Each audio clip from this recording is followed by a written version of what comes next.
Welcome to the Pixel Retentive Podcast, where we, a business owner and an artist, discuss the business of art and the art of business.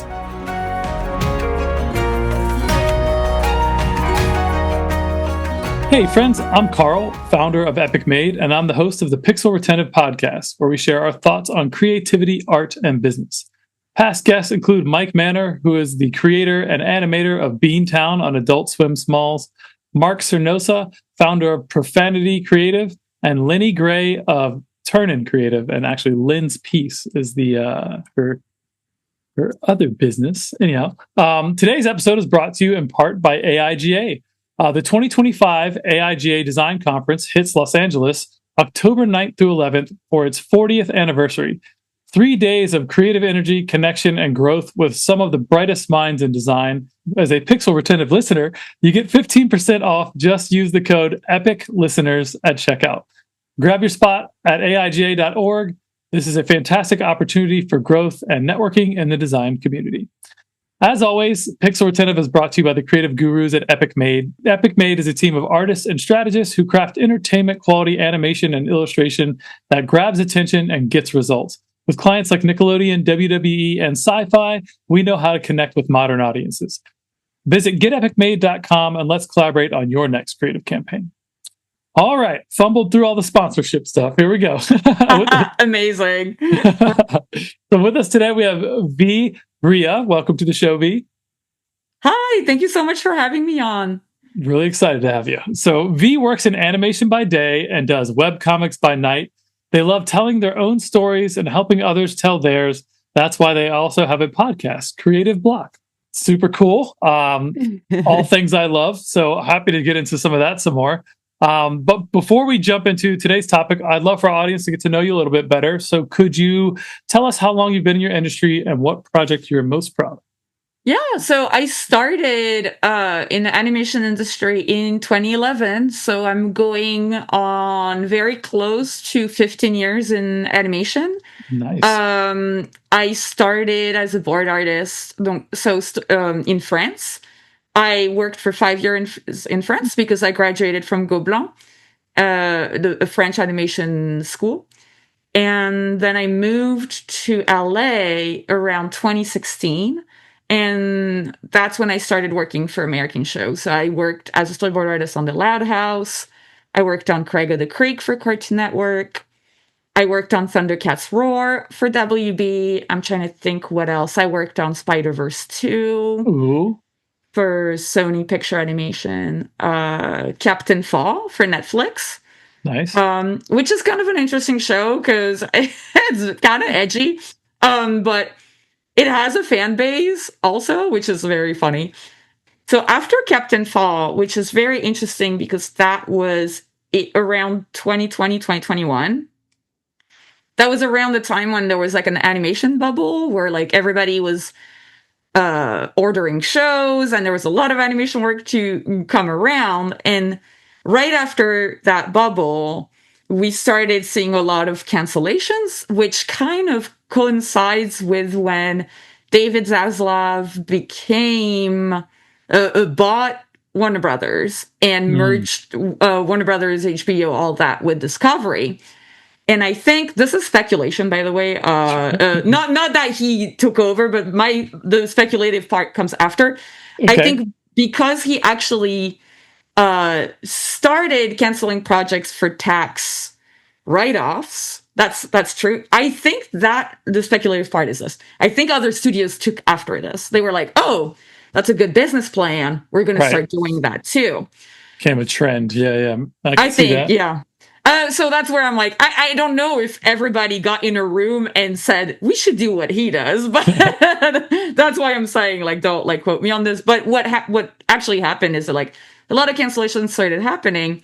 So a lot of the shows that I worked on after that actually didn't get made because we were in an era where, like, everything was getting canceled.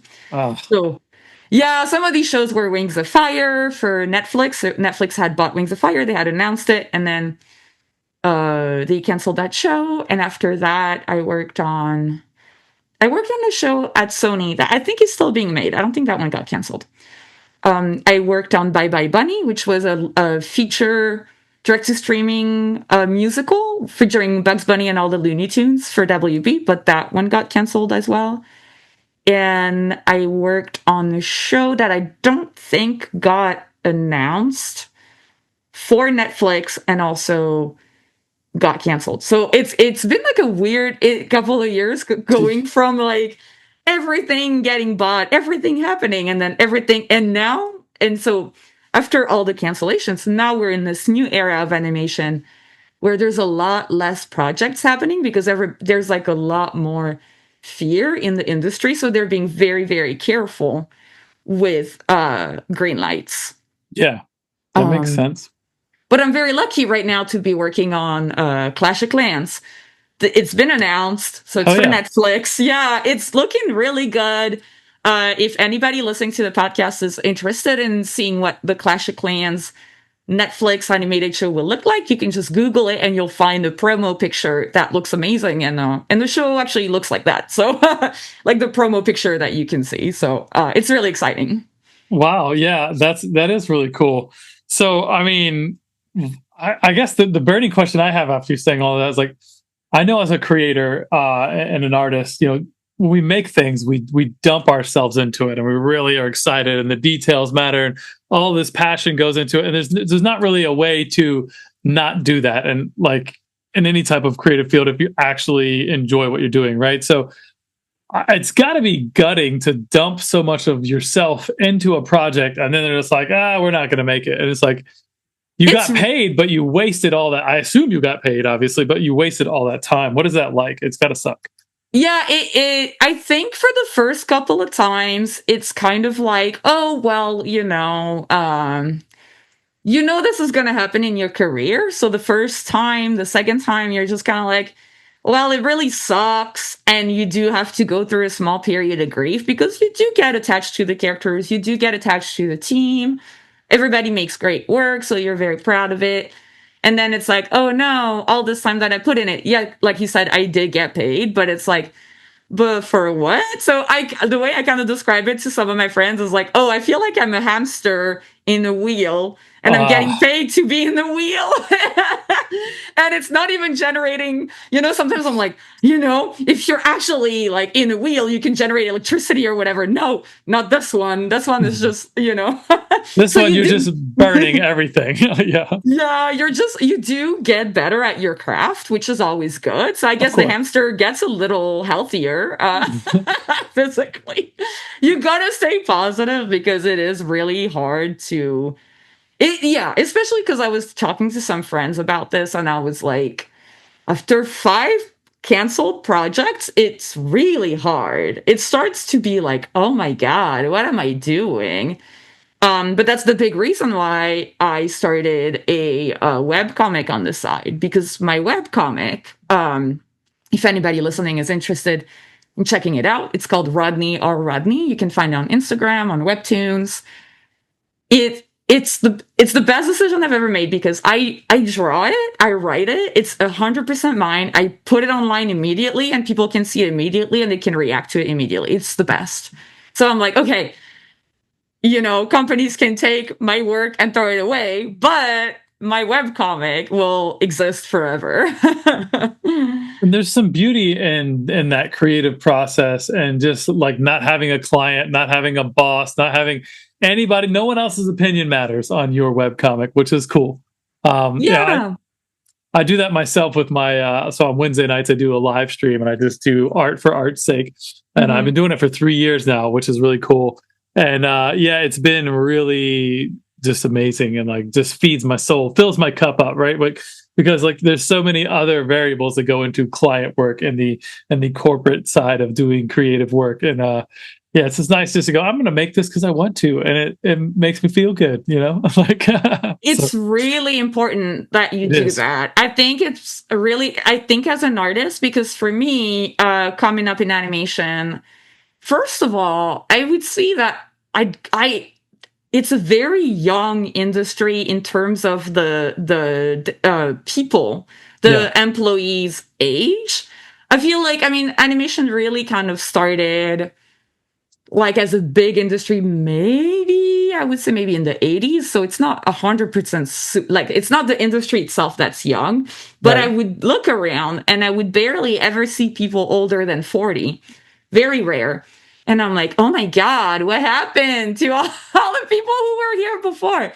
And I think it's just like some of these industries, like, because what you were bringing up before is that like you can get jaded really fast Mhm. because of all the like different kinds of obstacle that you meet. It's not just be canceled projects, but it's also like getting notes, working with clients that are kind of annoying or whatever, or Yeah. like people making decisions that you know in your heart are not the right decisions, but you have to do it anyway because you're getting paid and whoever's paying you has the last say. So it's really important, like you said, to keep doing your own personal art because I think else you can get jaded really fast and you can stop making art completely if you don't keep it as a personal practice on the side on top of the job, I think. 100% totally agree with that. And yeah, it's just you gotta nurture that inner creative child, the wild, free, creative expression and experimentation, and that just fun side of things, right? Because the business side will eat you up if you let it. So It's true. I think yeah. it's like I mean, I personally believe as an artist, as a career artist, it's super important to always ask yourself these questions and to always kind of like evaluate where you stand in art and business. I think because no matter what kind of art you make, like unless you're the kind of person who does it 100% as a hobby, no, even 100% as like a secret journaling practice, because that happens sometimes. What was his name? Henry Darger. No idea. There's this guy, this illustrator. Let me just look it up as I'm talking. But like, he was an illustrator on the site. Yeah, Henry Darger. He created this very complex, very intricate illustrations with a lot of like nature and kids, and nobody ever saw this in his entire life. So Oh that wow. was, and then eventually they found his work. I don't know when. I guess when he passed away, and they like went through his like belongings, and they found all this art. But what's really interesting about this is that he made all of the art 100% for himself, and nobody saw it at all when he was alive. And then now the art is taking maybe a monetary value to it because people are looking at it and they're selling it and they're exhibiting it. But the reason why I'm bringing up this story is that like art is always commercial the moment you start showing it to people because it starts having a value. So Mm. the only way you can avoid that if it's 100% yourself in your bedroom or basement and nobody sees it. I can respect it. Yeah, that makes sense. Interesting. Because yeah, because I feel like the moment you start showing it to people, I mean, unless you have a very strong personality and you're able to not listen to any of the feedback, which is very difficult. I think when you're an artist, you show your art, it's like a means of communication. And if someone's like, I hate it or like I don't understand it, it's really hard to not change the way you do your art in order to please these people, right? I don't know if you feel that way. I personally am like a little weird on that level. Like I people would comment on my stuff on TikTok, like, "Oh, clearly art's not your thing." Like I'm doing like a really abstract face or something. It's like, clearly my art's not your thing. I don't care because it's like I'm not doing this for anybody. Hmm. I just was. I don't know why I even put it out there, other than like it's just fun to kind of like Hmm. well, my live stream's interactive. Like people show up, like, "Hey, add a thing, do this, whatever." Or they just talk to me. Like I don't know, but I could totally respect that. Like if that's one or two outlier comments, right? Like if there was a lot of pressure in one direction, that would be hard, for Right? sure. Or Yeah. you just stop sharing it and then continue doing your thing. But yeah, I totally get where your head's at on that, and it's difficult for the world around you not to influence you, but they inspire you too, right? So it's They do. I mean, I personally really value my audience interaction on my content. I think it makes my content better. same. I know I'm saying content. I know a lot of people don't like the word content, but for me, it's just kind of easier to use it because I do feel like I don't put out just drawings. So in order to like encompass like the breadth of the kind of stuff that I put out, it's easier for me to call it content. But hopefully people listening to it don't think that it's a demeaning word. I mean it just as like a kind of like utilitarian kind of word. Yeah. Um Well, it's a bucket, right? Like, is it a yes. podcast? Is it art? Is it concepts? Is it, what? I get it. So Yeah, and I feel like for me, because I tell stories, I really want to make sure that in the way the audience reacts to the content I put out, it's clear and it's funny. And so if in the comments I see that some people didn't really quite understand what I was trying to do with my comic, then it helps me kind of course correct in the next post so I can be like, okay, maybe they didn't quite understand this plot point, so I can just go a little bit more in details. Just add a couple little things just to make sure that like we're all on the same page. yeah. Well, and look, when you make those types of things, you are trying to tell a story for Hmm. people to engage with, and you Yes. intend to communicate something to them, whatever that is, right? So getting feedback in that space is always helpful because sometimes you miss the mark, right? Like, I mean, Hmm. anybody that's ever been in a long-term relationship with anybody on any level knows that like sometimes you say this thing and they heard this thing and like there's a huge disconnect in between. So, you know, Hmm. refining that is an art in itself. So for sure. I love that. Totally. So, I mean, you've done a lot of really high level work, which is amazing. And you've worked on a lot of brands that I think a lot of animators would aspire to work on. What do you think some of the key successes to building yourself in that direction have been? Honestly, it's interesting because I feel like it's always been my personal work. Every time I've always posted comics on the side. Comics are what got me in to Spider-Verse 2 because the head of story saw one of my one-shot comics. The comic is called Nebo. You can find it on my Gumroad. You can even find it on my Instagram if you can afford to scroll like for probably 5 minutes all the way down. But it's a comic that I call it. I'm trying to figure. I call it like my dark fantasy post-apocalyptic emo comic. Okay. Okay. Okay. So rainbows and unicorns and the whole thing, is that? I'm just kidding. There's no, yeah, it's really funny because it's just like it's a world that's just like very empty. There are a couple of signs here and there of like, like destruction or whatever, but it's overgrown. And it's like a very like interpersonal drama between like a guy, a turtle and like another kind of like creature. So it's very kind of like out there. But the head of story really liked it, and then we met at a party, and then he was like, "Oh, I like your work." And then eventually, when they were hiring for Spider-Verse 2, he reached out to me, which was pretty cool. Definitely cool. Um, and I think for even Loud House, it was a similar thing where I was just like I was drawing a lot of like illustrations that were depictions of moments. Like instead of just drawing a character standing around, I was always trying to draw a small scene. Like for example, characters riding their bicycles and one of them is like falling, or like maybe something like it's a tea party and someone has like a bug on their cake or something, like just like a small thing so that you can see the image and you're like, oh, something's happening here. There's a Mm. full story in just one picture. Yep. So it's really important. I think people really like that. They engage with it. They start imagining kind of like the before the moment, the after the moment. And I think generally it's just like really a fun way to create art and also a fun way for people to engage internally with the art. Yeah, I love that. Yeah, and that it's so important. Some people don't understand the idea that you can tell a full story in a drawing in a single Yeah. frame, right? That there's Hmm. so many little pieces in there that you can thread in that are just the details, right? And that's a beautiful Hmm. thing.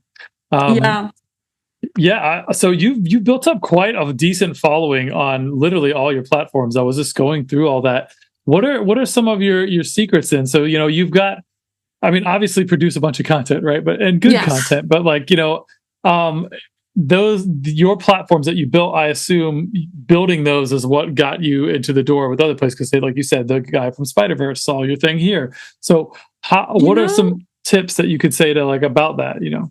What's really interesting, so it's kind of interesting that you bring up animation on the same level as my personal platforms. I will say, so this is sort of like an industry secret. I that these are just kind of like rumors or sayings. I'm it's not 100% like accurate, factual, proven. But I will say it is kind of like what people are saying through their grapevine. Okay. Employers now actually pay attention to your followings, which was not the case 10 years ago. Sure. So that is kind of annoying in the sense that it's like, as an artist, you do have to put a lot more work out there. However, I will say when I got the job on Spider-Verse, quote unquote only had 10K followers. Now I have closer to 60K. Right.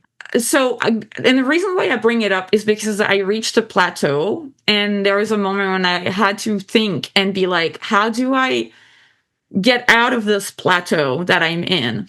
And that's why I was, and I had to have this big kind of talk with myself where I was like, who do I want to be as an artist? What do I want to put out? What is important to me? And I started to realize I want to be a comic artist, because I love comics and I make comics sometimes, but I upload illustrations more often than I do comics. So people see me more as a character designer or an illustrator rather than a comic artist, which is quite different because one of them has a story, a serialized story component, and the other is just like a one moment. Like it's a little bit more of just it's a little bit more reductive in terms of your skills and what you can offer as an artist. Right. And people will still see you this way. I'm not saying that illustrators are not as good as comic artists. I'm saying it's just not the same kind of output. And companies who will seek you out will see you differently depending on the content you put out. So I really wanted to tell stories. I really wanted to be more of a writer, more of a creator, and more of a comic artist in that way, like an auteur. So I took off most of my illustration work of my social media. And also I used to post daily. I think, unfortunately, I know a lot of companies, you will see ads on Instagram or whatever, and they're like, don't post daily. It's not a real strategy. I will disagree with that. I think people like to see you post daily. Unfortunately, it's got to be good and it's got to be daily, because then people they put you in their routine, and so then they're just excited to check out what else you have to share today. And I've personally witnessed it whenever I upload my comic, and I upload it 3 times a day. I mean, people are invested and they check it. But when I upload it every day, people get hooked and they get really, because you're part of their day. They're like, oh, I can't wait to see the new update. I'm going to go on this artist page because, and I've even noticed it with my boyfriend. He really loves this, like, there's a page that it's a parrot page, like it's like this lady who takes pictures of videos of her parrot, and the reason why he still checks her page every day is because she uploads every day. So every day there's a new picture of the parrot, and he can have this, like, he can live vicariously through her and have this like pet parrot through her. You know what I mean? It's not a real parrot, but it's like, it's almost like you have a parrot without all of the annoying sides of owning a parrot. Amazing. So I think, unfortunately, posting every day is really important. And especially if you tell a story, something that I started to realize this year, actually, after I finished my comic, this is a huge thing that I realized that I didn't really realize prior, is that because I do serialized comics, so people check back in for the plot, but I started to realize people don't care about just the plot. They actually care about the characters more than they care about the plot. And so when, like the character growth and development and, like, you know, all of that, is that what you're saying?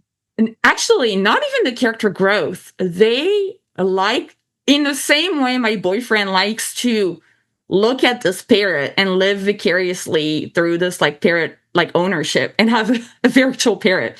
people like to have virtual friends and they like to hang out with characters. And the characters don't even have to do anything plot related or growth related. They can just be themselves doing whatever mundane things, and people want to be part of their lives. And so that's something that I'm planning to do more because it's easier to write. And it can be something just as easy as like, what is this character having for breakfast today? And, you know, how can you make it in character for them to, and something interesting about them having breakfast? Maybe this character eats a really weird breakfast. Maybe he like, ideally you do something that's kind of engaging for the audience. So maybe they like, what's the Australian spread? Marmite or something? No idea. If you guys are like familiar with it, I think Marmite? No. Yes. Okay. Marmite is extremely divisive because it's a spread that there's no in between. You love it or you hate it. Oh, okay. Yeah. So if your character has breakfast and I don't know, they start with something really nice, like, ooh, freshly pressed orange juice. Oh, expertly done latte. And then it's a Marmite toast. People are going to be like, no, you ruined it. Or, you know. Oh, or they're gonna be like, that's amazing. Okay, I love that. Yes. That's great advice. Yeah, I mean, so truth be told, we've experimented a bunch over here. You know, we have a small team of artists over here. We've been working together for 12 plus years, and you know, we did our own little webtoons, and like we did the rookie mistake, right? So we've been doing client work. We're animators, illustrators, storytellers. You know, wrote our own stuff. You know, much the same as you on some regards in terms of the things we're passionate about, and we like, all right, well, this has to look amazing, right? So we spent hundreds of hours making this ridiculous looking comic, and we outlined the whole thing, and then I think we wrote like 15 episodes or so, and then we actually produced 10, and then we produced one really long one for like a webtoons competition they were having. But it was not sustainable, right? Like when you look at any successful webtoons, especially that's done by a small team, like they're doing it's all about communicating a story and not about how beautifully the panels are, right? But as a creative, as an artist, like we want to like flex our best skills, and we just realized very quickly that was the exact wrong path. Like we just dumped way too much. And look, when we launched, we got 3,000 followers within like 2 weeks on our webtoon. Like webtoon featured it; it was awesome, but like it died right there because we put out the run of show we had, but we just had no bandwidth to keep that up. So now we're trying to do something a little different where we're doing something that's we're going to try to put out like a 10-second short every week. Moving forward here around a story that we kind of organize and like some interesting mechanics that are interactive with the audience. And I love hearing your advice there because we still want to put this like overarching story, but we don't even need that. Like people will show up just to see how this guy's day goes, right? Like that's really encouraging. Like I can't wait to see this because I think I'm personally going to take that advice, and we're going to do that with our team. So thank you for that. That's beautiful.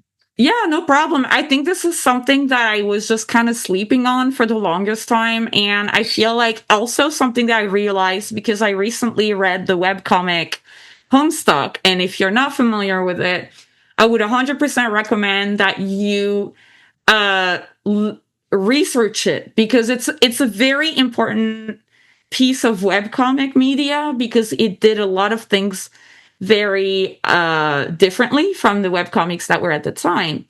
And something that I've really understood about this webcomic is that, first of all, when it premiered, it was uploading multiple times a day, every day. So when I say multiple times a day, it can be anywhere between 1 to 5 times. So at the very beginning, it was the audience could interact with it directly. Eventually, the prompts were dropped. But also, something that I've noticed is that it's very character focused. So people really latched onto the characters. They got really attached to these characters because there's a lot of moments where it's just conversations between two characters. And they're not really achieving anything plot related. The plot in Homestuck is actually, I would say it's not the forefront of the comic. The forefront of the comic is the character relationships and the lore. There's a ton of lore because people love lore. Of course. Yeah. And then something else that I thought was really interesting is that there's like time shenanigans. So sometimes you're in the future, sometimes you're in the past, sometimes you're in a different timeline.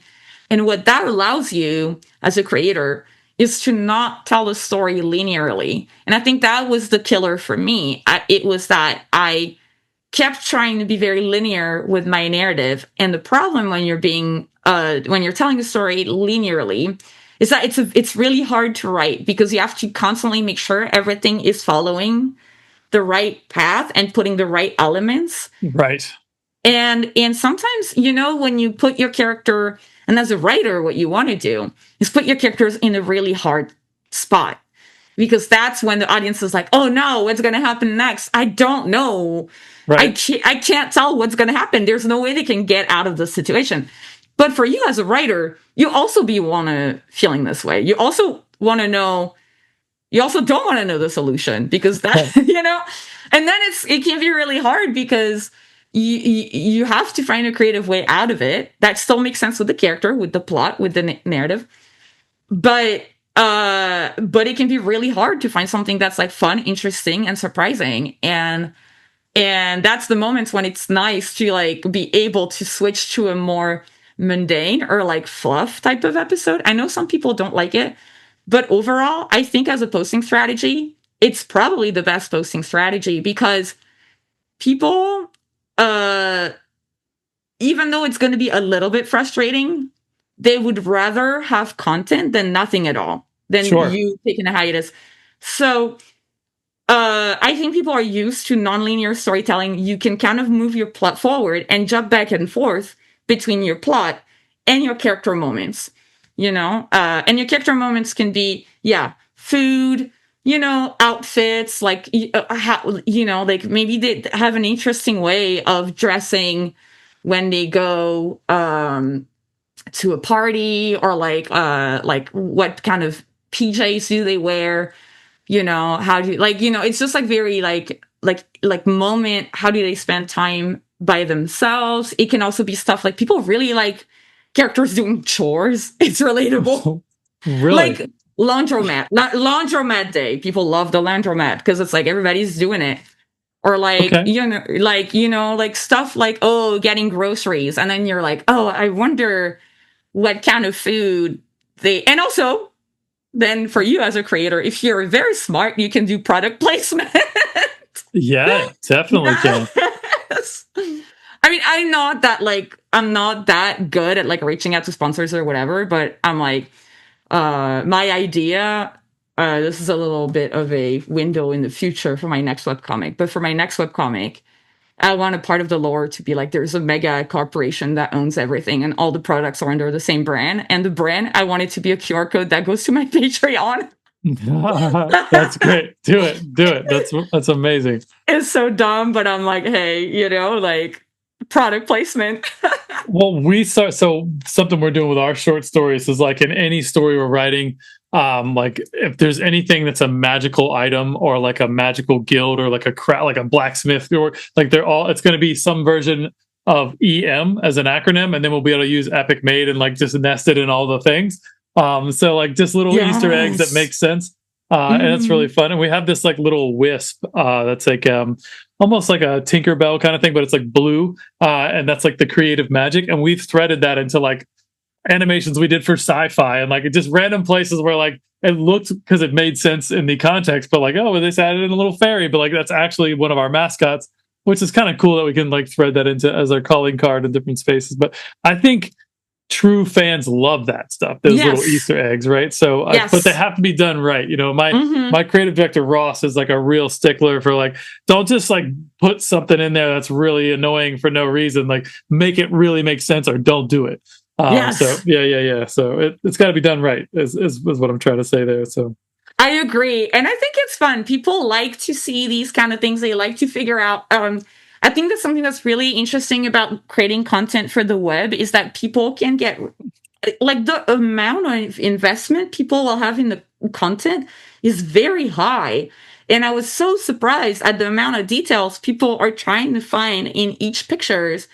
And so if you hide something in there, they will find it, which is so cool and fun, It's like, oh my God, these are, they really care, they will really look at the stuff you put out, which sometimes when you work in animation can feel the opposite. It's like you do Right. so many frames and you're like, oh, well, I mean, of course, like a movie like Spider-Verse 2, there's going to be real fans that are going to pause and like look at each image and analyze and stuff. But like for a TV show like Loud House, people don't. I mean, no, I'm lying. People, there's like real hardcore fans for that Yeah. show. Yeah. Yeah. But I don't know. I haven't seen that for Captain Fall, for example, because the fan base is smaller. So I feel like Yeah. they, so it's interesting. It's interesting to see that the engagement the fans will have with the content. Mm-hmm. We did an animated ad for the launch of a board game with Hasbro that like got rebooted from like 10 years ago, and the fan base never let go. I mean, they're Mm-hmm. hardcore, right? So, and we're like on a rush project, and I love this project too, and I was throwing my whole self into it. And we threw like, it was like a big gate, and like there was swords and stuff, like a battle had gone down. It's a medieval themed, right? And I went to this Discord page, and people, like when they just launched this, like this was the launch, the first video, the first asset to come out was like, hey, we're actually relaunching this game.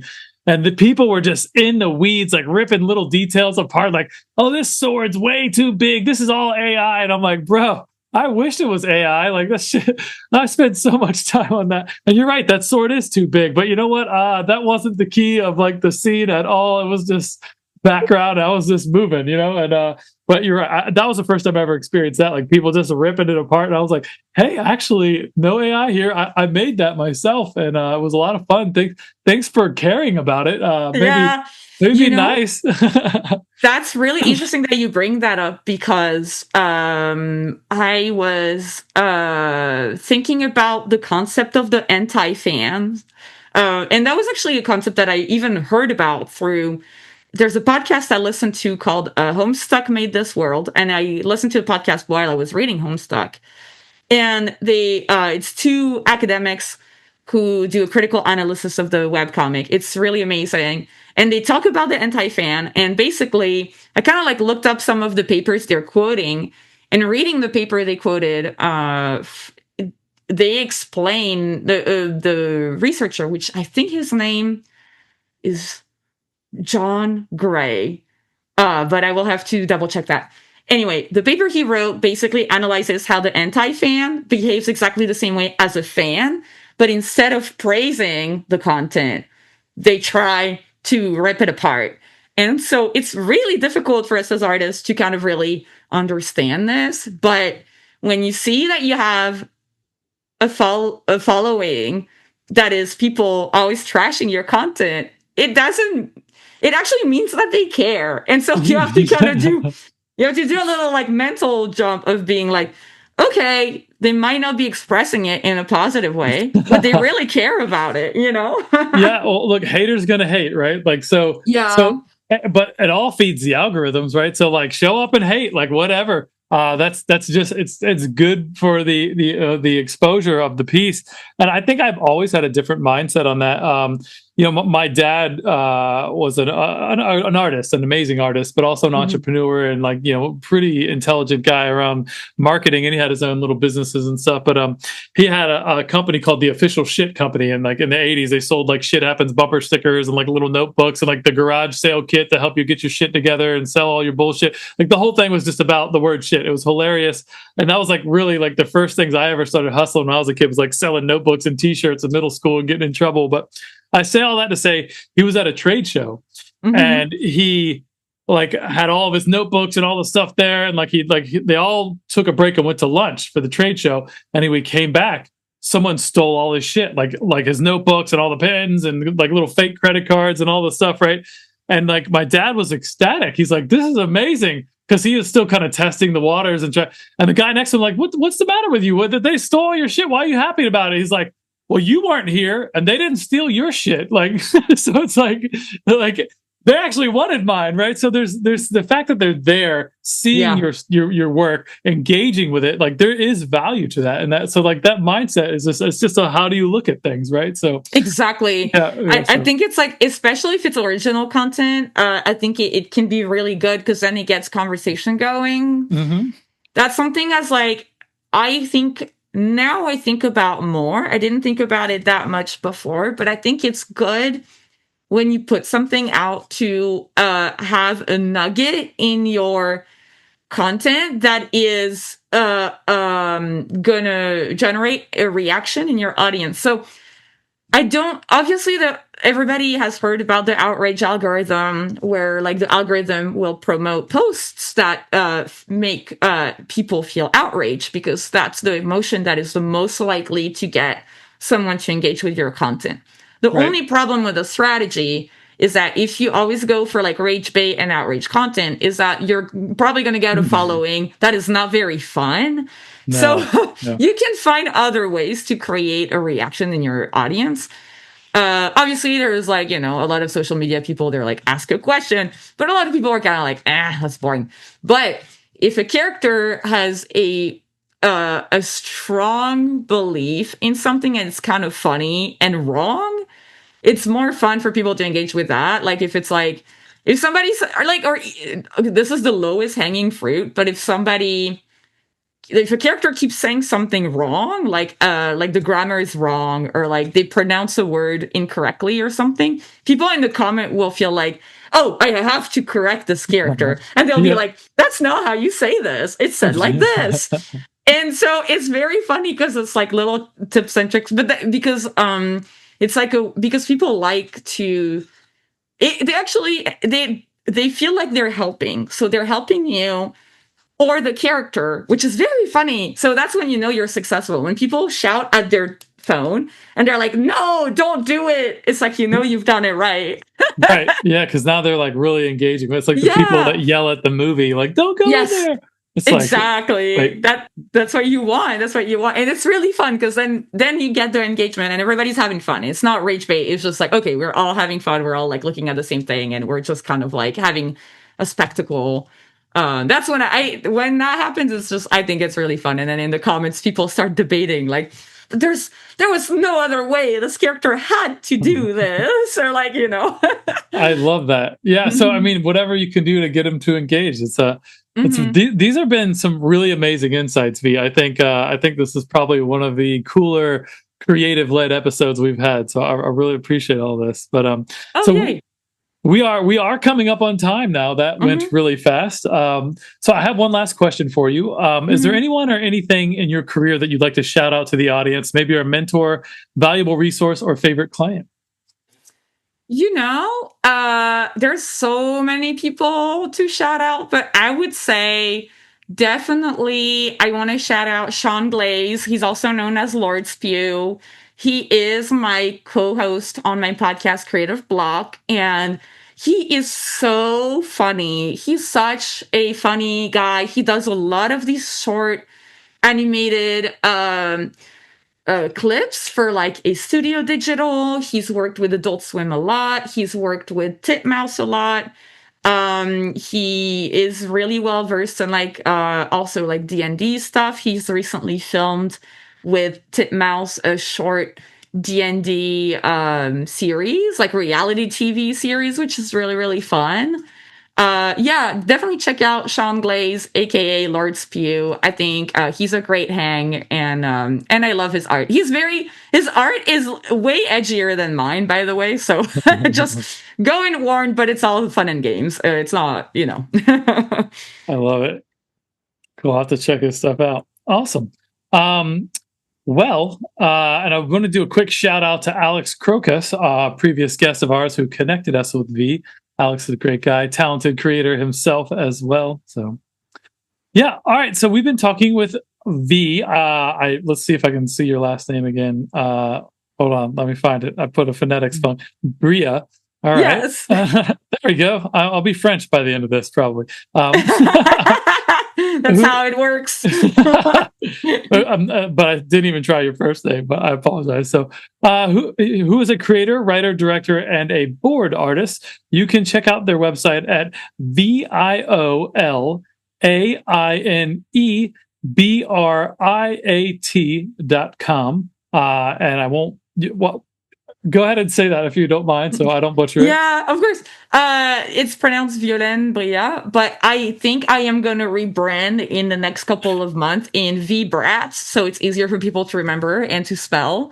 So I don't know when the episode's going to come out, but right now it's my full legal name, and later it's going to be Brat. So awesome. And is that the best place for someone to go if they wanted to follow up with you?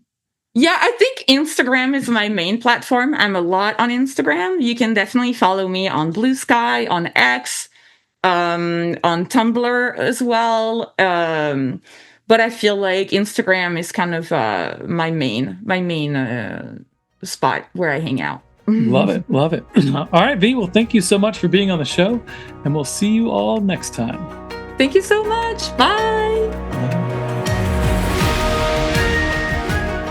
We really hope you enjoyed the show. Please like and subscribe to join us on our next journey through the world of art and business on the Pixel Retentive Podcast.